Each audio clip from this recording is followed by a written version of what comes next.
Hi fantasy managers, welcome to FPL Team Talk. In this video I'm going to go through my watch list for game week 14. I'm going to take a selection of defenders, midfielders and attackers that I am looking at bringing into my side. So if you enjoy these sort of videos, please give it a like, make sure you hit that subscribe button, and in the meantime, let's take a look.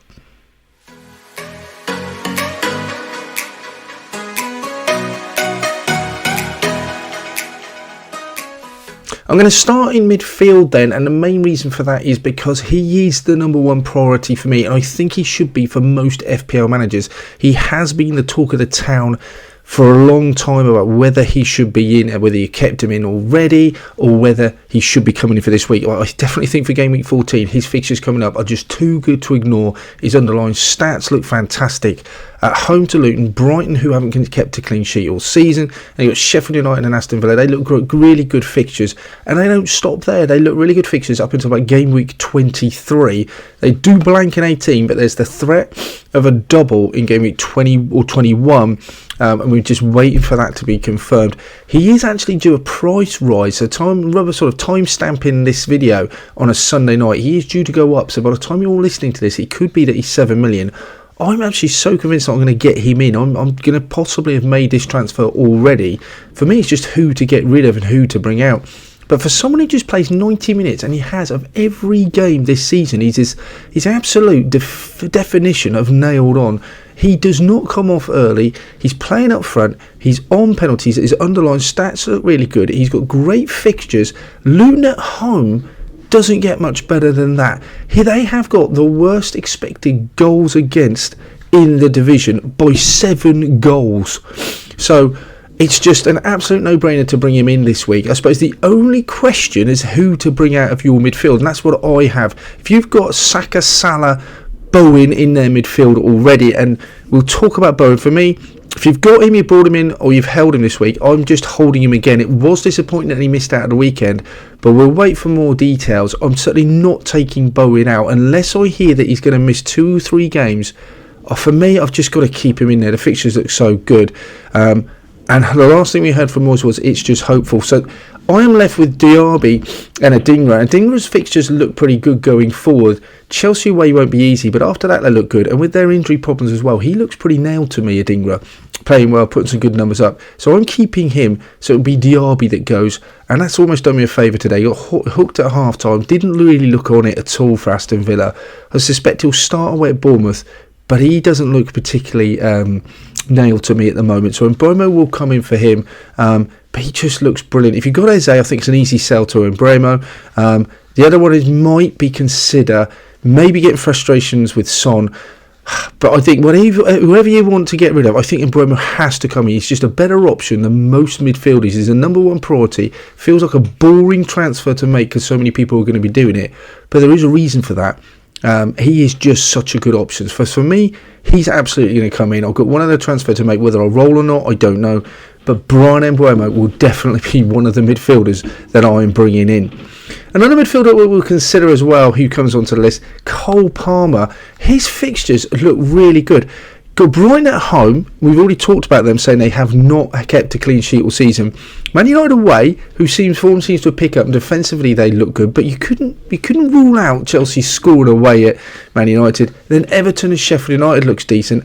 After that, you've got Wolves, Palace, Luton, Fulham, and then it only starts really getting hard in game 22. You've got Liverpool, but then you've got Wolves and Palace after that. Less than 10% own. So he looks really good, and the underlying stats look decent without penalties. But then you add those 4 goals in, yeah, he just looks really good. I'm really interested in him at 5.2. He just seems like an absolute gift as well in that Chelsea side. He's playing really well, looks more or less nailed over the Christmas period and the options they've got. Would it surprise me if he gets a rest? Yeah, no, I don't think it would do. But then I think it's very difficult to find players that might not get a rest anyway. So for that 5.2, he's a great enabler. I really like him. He's going to be on pens, even potentially when Nkunku comes back. For me, he's got to be one that's on the radar. Cole Palmer looks really good. The other one as well that I would say from Chelsea, even though they took a bit of a hiding at the weekend, is Raheem Sterling. I owned him at the start of the season, and his stats again looked pretty decent. His fixtures look decent, as we said, with Cole Palmer. The only problem with Raheem Sterling, I think, is that he's just in the same side of Cole Palmer. You've got Cole Palmer who has penalties and is 1.7 million cheaper than Raheem Sterling. I would say Sterling is slightly more nailed. The only game he's missed this season was through illness, and he came on at half-time in that match. I think it was away at Fulham. Whether or not it could be worth doubling up in the future, that could be interesting. If I was to do that, I think I'd prioritise bringing in Palmer this week, and the penalty swings it for me, and then possibly look at bringing Sterling in against Everton, and I'll probably bring him out for a dinger at that point if you've got the money. But Sterling looks really good. He looks a decent differential, and possibly he's the sort of player that Pep used to just play in, week out. So I feel much more comfortable that he'll get more minutes than Palmer. I don't know if there's enough in it for me to worry about or justify me paying 1.7 more million for him. The other player which I've added on, I was going to put him on, and I just thought, just look, I can't ignore him. He's got a goal and assist at the weekend. He looks really good. He looks absolutely nailed at the moment as well. 5 goals, 5 assists. Underlying stats look good. And Newcastle's fixtures look decent. At home to Man United next. We know how strong they are at home. Then they've got Everton away, Tottenham and Fulham. So the fixtures look decent. We know he's now, because he hasn't got much competition playing out wide, Isak's back, so that might actually benefit him a little bit more, because I think he's more likely to get attacking returns playing in his natural position out wide than he would be up front. He looks really good. The only problem I find with him, even though I say he's absolutely nailed, is they have so stretched Newcastle at the moment, it seems, and they have so many big games coming up. Not only are they going to be hoping to try and get in that top 4 in the FPL into Premier League, but they've got fixtures against Paris Saint-Germain, AC Milan, and then you've got the EFL Cup quarter-final. So there's so many big games. Easy likely to play all of those games. Possible to say they'd almost prioritise the Premier League, but then first time in Europe for a long time for them in the Champions League. That PSG game could be crucial. I've heard it said that they may, if they lose that game, then start to rest players against AC Milan with their busy schedule. I'm not sure how true that will be, because they'll still possibly need to win or to get a point against AC Milan in order to guarantee finishing third in the group and therefore stay in the Europa League. So I'm not quite sure how true that is. I think every game is going to be big for Newcastle. Will Gordon just be wheeled out every single match, or will they find someone who can take his place and take some of that burden off of his shoulders? That's the only thing that worries me. Otherwise, he gets a great price. The fixtures look good. Newcastle's scoring so many goals. And yeah, his returns have just been brilliant. Double-digit haul at the weekend. He looked really good. I do like him. So those are the midfielders I'm looking at and I'm considering. And Buemo's an absolute must to round up. Palmer possibly a next decent choice, and then I'll probably go for Gordon or someone like that if you've already got someone like Mbemo. Let's now take a look at the strikers.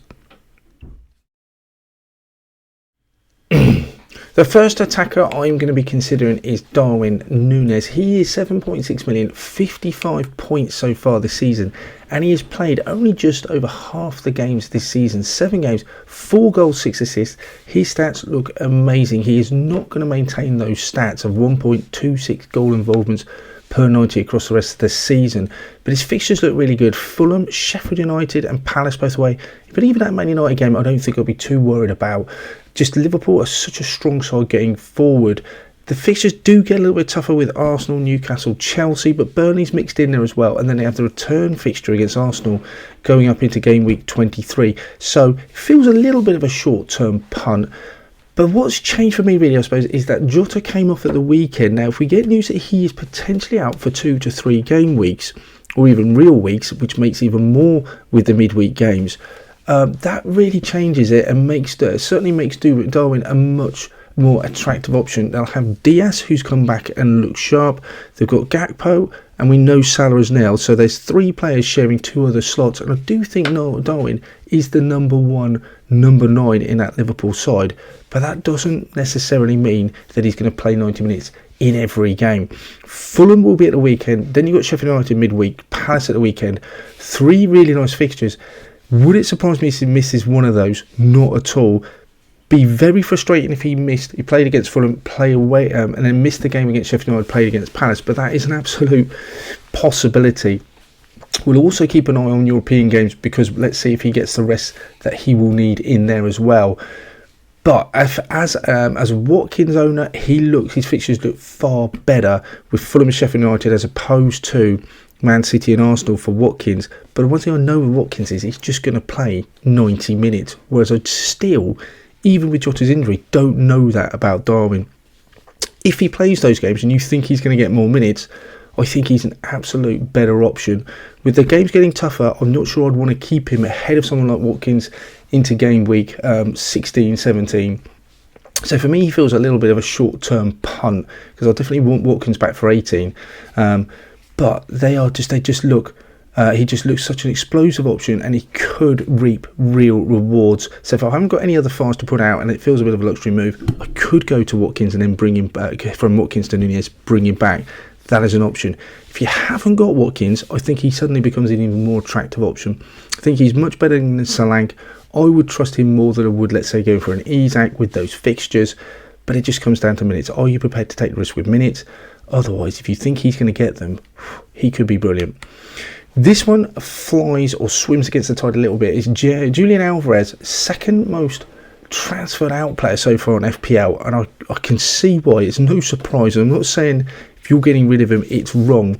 As a non-Alvarez owner, I don't think I've had the frustration that maybe those owners have of only seeing him return 3 times in the last 9, or even only 2 in the last 6, when Man City is scoring so many goals and he's just not part of that. So I kind of get that, and I can kind of see why you go to Solanke downgrade and maybe get more money into that midfield option, or even move off him to go and get a Watkins if you don't own him already, or to a Nunez. As a non-Alvarez owner, what I suppose I can see is that his overall contribution of 0.5 is decent. He's overperforming that at the moment. He's playing nailed for every game for Man City, playing very advanced, and he's got Tottenham at home who are conceding goals, Villa away, Luton and Palace, they look really good. He's also got a double coming up 2021. So all of those things combined, as finding a player from Man City who's nailed, looks really attractive. The only problem I suppose I would have for him was that I've got to find a way of managing game week 18. And if you're going to have Haaland, which most of us will, and then Bremo, who I'll be bringing in, could I afford to bring in a third player now and leave him on the bench for game week 18 and just hope my starting 11 all play? That feels a bit risky. So that might put me off Alvarez. If I didn't have that problem, then yeah, I think he's still a decent option, but I kind of get the frustration around him. But 7.1 nailed, playing up front for Man City, I still do quite like him. Those are the 2 strikers I'm looking at. Let's lastly take a look at the defenders. That's it for this one then, guys. Let me know in the comments below who you are thinking of bringing in for game week 14, or are you going to roll your transfer? Who do you think is essential coming up to the next series of games? So if you enjoyed that video, if you found it useful, please give it a like and think about subscribing. In the meantime, we'll come back at you with a team selection video. So take care and good luck. Speak to you soon.